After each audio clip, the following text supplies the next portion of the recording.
Okay, everyone, so I'm on this rug turfing journey, and this is rug number 3. This is actually the back side.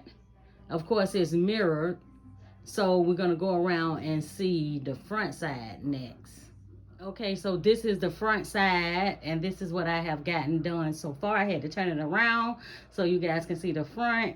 People ask me all the time, Regina, is it tumblers? Is that all you do? No, I do wax melts, and I'm actually on this rug turfing journey. So I actually do now 3 things, and that's my tumblers, wax melts. If you haven't, purchase any wax melts or anything like that, you need to grab you some.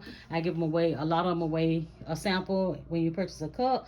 And now the rugs will be added to the website very, very soon. So I really love the way this one is coming out. I did get some tips on how to keep the colors from blending on top of each other when I went TikTok live. So, and it basically, someone told me just outline it in black and then come back and outline it with the color, and it'll keep it from blending into each other, or you'll see black and yellow mix.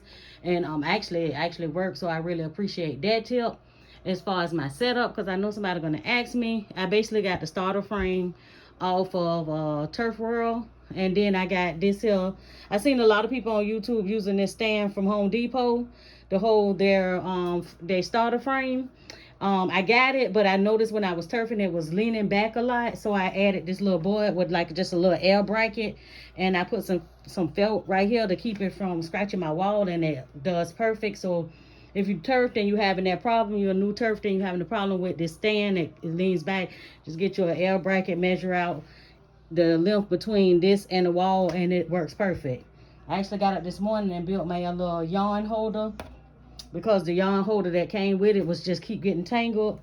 And I have me a yarn twirler coming in, so it can twirl the yarn for me, and I can just slide it onto my frame using a toilet paper or paper towel holder.